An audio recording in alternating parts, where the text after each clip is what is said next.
नमस्कार दोस्तों, मेरा नाम दीपक है और मैं आया हूं आपके लिए एक और वैकेंसी की इंफॉर्मेशन लेकर जो निकली है। टोटल वैकेंसी अगर मैं बताऊं तो लगभग जो है, हाँ जी, 6025 जो वैकेंसी है।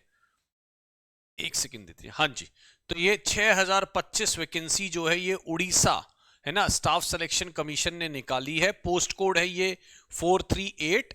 अगर आप इसका रजिस्ट्रेशन देखेंगे तो इसका रजिस्ट्रेशन जो है वो स्टार्ट हो रहा है ऑनलाइन 30/10/2024 से, और इसकी जो एंडिंग डेट रहेगी वो लगभग रहेगी 4/12/2024 तक। यानी आपके पास लगभग एक मंथ से ज्यादा टाइम जो है वो आपको इसमें मिलने वाला है और उसमें आप देख सकते हैं। ठीक, ऑनलाइन एप्लीकेशन इनवाइट की जाएगी osse.government.in पे, तो ये ध्यान रखिएगा। तो एक बार इसका देख लेते हैं क्या क्या इसमें मेन बातें हैं।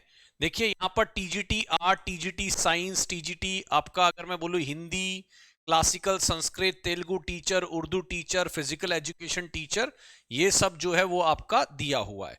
Candidate must poses a valid email ID और मोबाइल नंबर आपके पास होना चाहिए। अब देखिए यहां पर जो दे रखा है prescribe age limit for the 21 से 38 ईयर है विद यूजुअल एज रिलैक्सेशन और SC ST SBCG विमेन, जो नॉर्मल रिलैक्सेशन दी जाती है वैसे 21 से लेकर 38 तक है, और जो SC ST को 5 का और बाकी जो विमेन को मिलता है एज रिलैक्सेशन वो सारी रिलैक्सेशन इसके अंदर है। राइट, हाँ जी। अब इसमें बस एक मैं आपको ले जाता हूं कि इसका एलिजिबिलिटी क्राइटेरिया क्या है।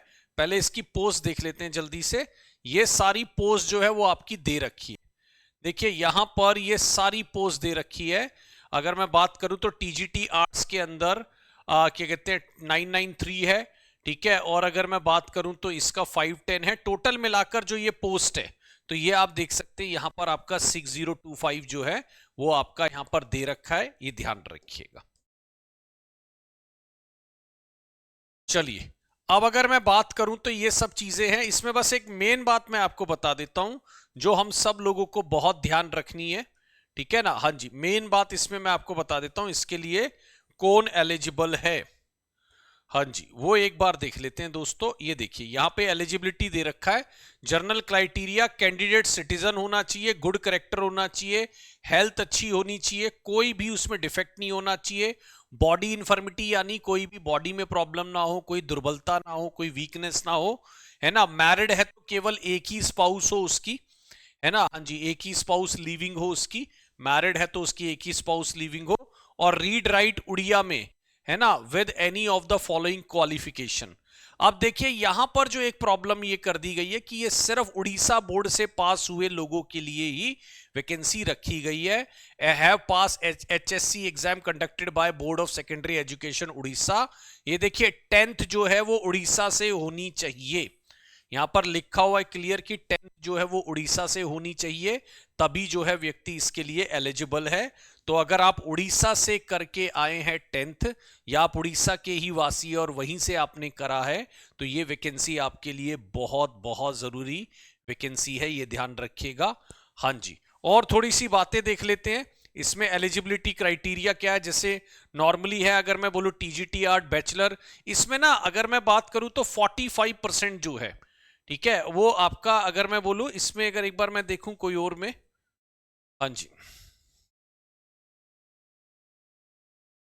चलिए ये अगर आप देखेंगे टीजीटी साइंस जो है ना, bachelor degree in science, B Tech B 2 subjects, इतना इतना from a recognised university having 50% mark in aggregate, 45% for SC ST, मतलब 50% चाहिए, 45% SC ST के लिए।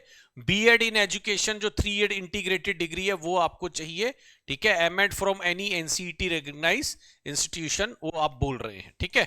4 ईयर भी आपका वो BSc जो बीएड है वो भी चल जाएगा इसके अंदर।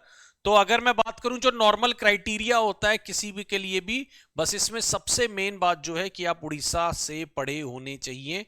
10th आपकी उड़ीसा से, और एजुकेशन आपकी जो 10th 12th है वो आपकी वहां से होनी चाहिए, ये ध्यान रखिएगा। तो बाकी नॉर्मल क्राइटेरिया जो रेगुलर रहता है वही क्राइटेरिया इसके अंदर रखा गया है। मैं एक दो और इंपॉर्टेंट बातें जल्दी से देख लेता हूं दोस्तों इसमें, ठीक है ना। हाँ जी, अच्छा देखिए ये तो खैर अब बाकी जगह भी अप्लाई होता है ना। Candidate must have requisite qualification for the post for the last date of submission, मतलब लास्ट डेट सबमिशन से पहले पहले आपकी सारी रिक्वायरमेंट पूरी होनी चाहिए, ठीक है। और कैंडिडेट जिनकी स्पेशल बीएड है वो एलिजिबल नहीं है इसके लिए। और इसमें ना कभी भी ध्यान रखना राउंड ऑफ नहीं है, 49.99 जो है वो 50 नहीं माना जाएगा।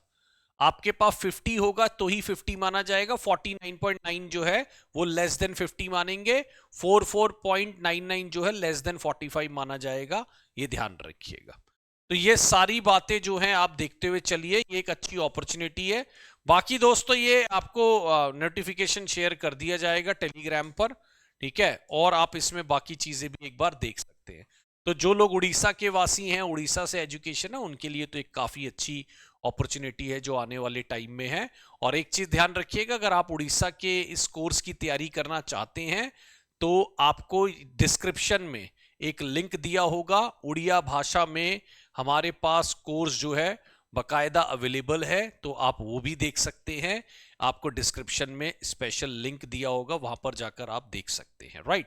8178970961 पे भी इंक्वायरी आप चाहें तो कर सकते हैं, है ना। मेरी तरफ से आपको पूरी डिटेल प्रोवाइड कराई जाएगी। तो चलिए, my name is Deepak, thank you so much for watching this notification. Thanks everyone, I will keep you updated for all the notification that's are no, जो भी हमारे मार्केट में आती हैं या जो भी नई नोटिफिकेशंस आती हैं, कोर्स रिलेटेड बातें जो है वो भी आप मेरे से कर सकते हैं 8178970961 पे, है ना। This is all from my side, thanks everyone, bye bye.